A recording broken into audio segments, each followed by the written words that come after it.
Good morning, it's Elaine here, the Animal Reiki Lady, stopping by to say hello and to talk about a topic that I wish was a little bit less taboo and that I wish we could, and it's my desire and goal as I raise awareness about Animal Reiki here on social media. It's my goal to help people kind of shift the way we think about passing and the way that we think about death, especially when our animal companions are the ones who leave our existence. I firmly believe that animals come into our life for a reason. They also leave our life for a reason.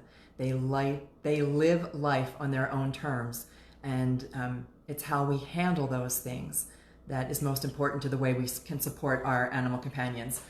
So for those of you who do not know, every once in a while this just might pop up randomly in your feed. My name is Elaine. I'm the Animal Reiki Lady, and I help people make deeper connections with the animals in their life. I help them connect on an energetic level. I help them expand their own awareness and consciousness of their relationship with their animals, because our animals are here for a reason. We are in their life for a reason. They are in our life for a reason. So thank you for joining me. Thank you for those who are joining me live, and thanks to those who may be catching this on the replay. You guys know what to do. You can always put questions in the comments below. Let me know that you're here. Say hi. And today this is inspired by a family member. Yes, I practice what I preach every single day of my life. And I have a family member whose cat may be suffering from a terminal illness. We'll get that diagnosis later today. But it brought up the topic for me of what we call anticipatory grief. When your pet, or when you receive the news that your pet has a terminal illness, it usually, often, frequently, most times, sends us into a tailspin. We immediately enter this intense feeling of grief and sadness before they've even passed. This also happens with people, although I happen to be focused on animals myself. But that sense of impending loss, there are incredibly deep emotions of guilt and grief, and it's almost a conditioned response. I remember the very first time when I was young, when I was told someone passed away. There was, everybody was crying and wailing, and it was definitely sad. We had these emotions for a reason. There was sadness because of a loss of someone that we deeply loved. And I remember that experience distinctly. I remember it also raising feelings of discomfort for me. I didn't know how to handle it. It was a very unusual sensation for me. And as people, when we experience those deep feelings of loss and pain and guilt and suffering, we have, when other people in our life pass, we have incredible support groups. There is support from clergy, there's support from family members, there is support from counselors, that kind of thing. So we have that kind of support when we experience grief with people. But very often, hello, who's ever joining me live, it is so nice to see you. Please don't jump off when I say hi. I know that it freaks people out, I can tell who they are. I can't, but if you would like, I just see when people join me, but if you would love to put a comment below and say hi, I respond to everybody. And today we're talking about a difficult topic, and that's the topic of grief. When you have heard the news that your pet suffers from terminal illness, it brings up a lot of emotions for us. And emotions are fine. There's a reason why we experience those emotions of guilt and grief and sorrow, impending pain. As human beings, we think forward. We anticipate what is going to happen. And so what I encourage you to do, because people don't acknowledge that with animals. We acknowledge it with people, but think about our bosses don't want to hear that you're not coming into work today because your pet has been diagnosed with a terminal illness. They don't want to hear that you're not coming into work because your pet has passed away and you're so sad. You can't bear the thought of looking at your computer. Look, just talking about it raises emotions, right?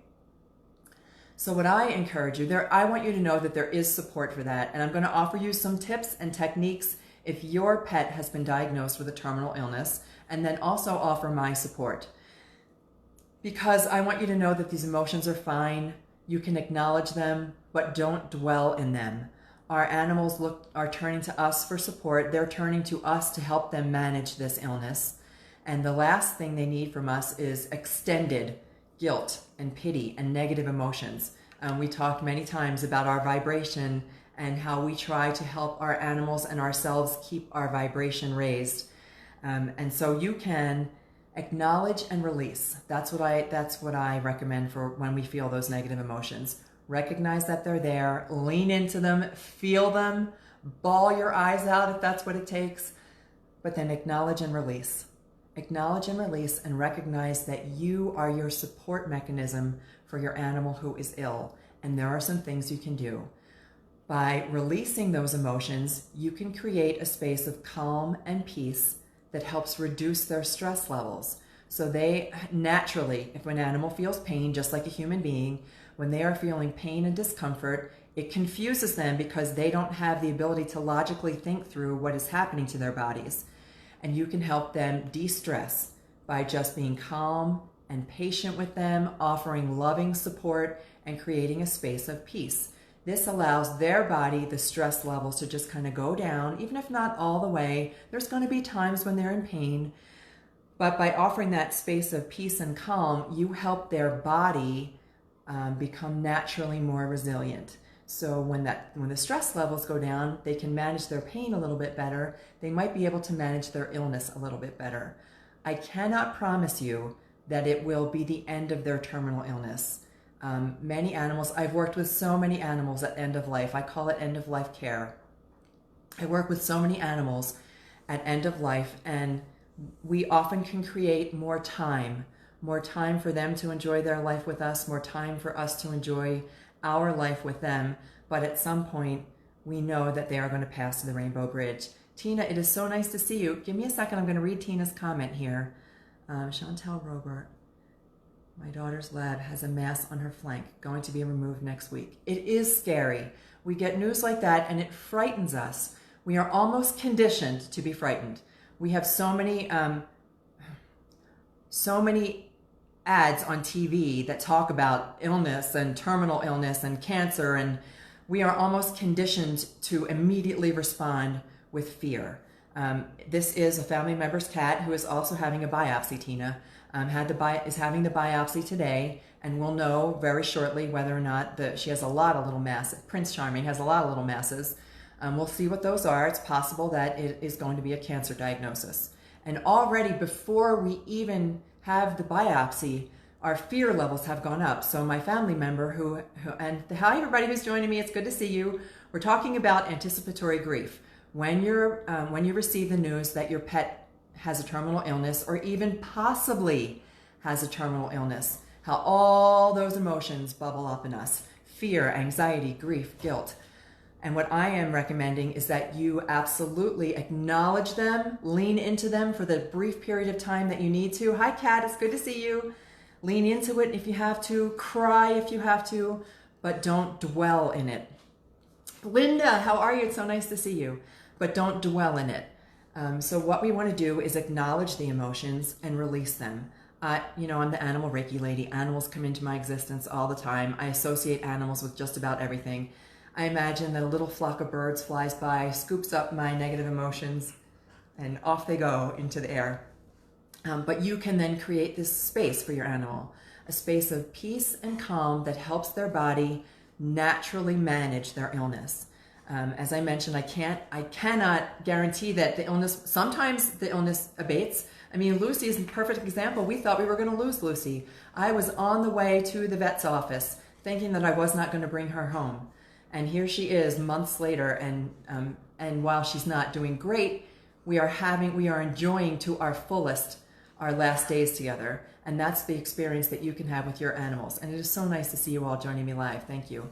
That is the experience that you can have with your animals. Hi, Holly.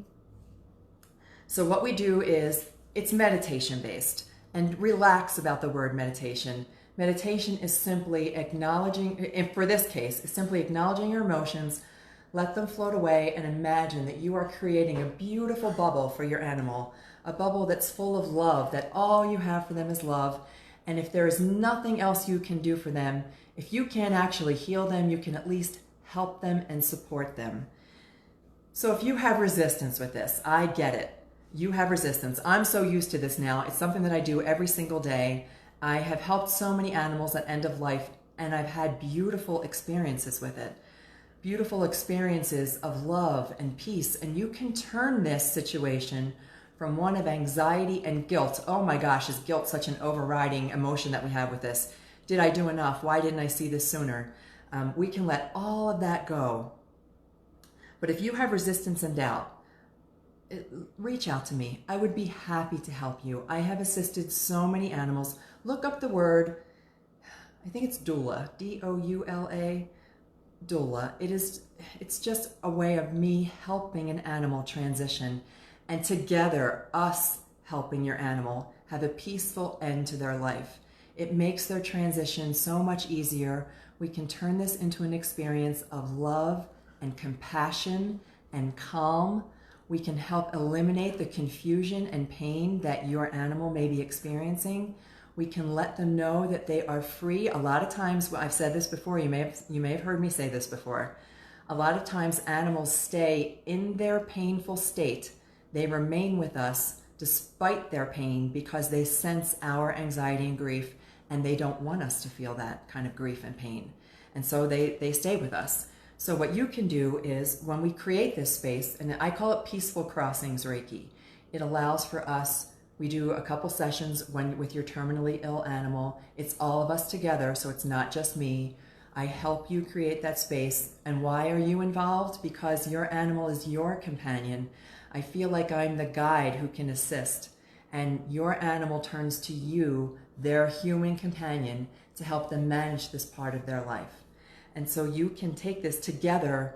We can manage the grief, acknowledge it, know that it's there, but manage it. Keep it at a space where we can then ease their transition, helping them in the most beautiful way that you can imagine. And so this was brought up again by a family member's cat. We are anticipating that the cat is having the biopsy today. I understand exactly that level immediately, that instantaneous reaction, that gut reaction we have to hearing the news, especially if it's a diagnosis of cancer, that ugly C word that brings up all these negative emotions in us. Maybe that's one of the reasons that animals are here, to help us as people understand how to better manage the process of passing. Because I also firmly believe, and you may or may not agree with me, but I firmly believe that when our animals pass to the rainbow bridge, that the rainbow bridge is a term we use because we have no better term for where our animals transition, and that their energy is always present. Have you ever thought about that cat or that dog and cats I think do it more often than dogs. They'll sit in a room and they'll look off into a corner as if they see something right there. They see something we don't. And I often wonder if that isn't them sensing the energy of other animals, because I don't believe that, whether it's animals or people, that our energy shifts and transitions. Hang on a second, I've got a little alarm going off. That our energy shifts and transitions into this most amazing, beautiful space. They go to a place of pure, positive love. And when they jump over, when it's time, I imagine when I've sat with animals who have crossed, I imagine I can feel that it's like their energy is slowly dissipating out of their body, just kind of lifts. I feel it just like lifting off into the air. And little by little, you can see it in their face, you can see it in their body. And then all of a sudden, there's that moment where I can sense that they have, oh, it's making me emotional.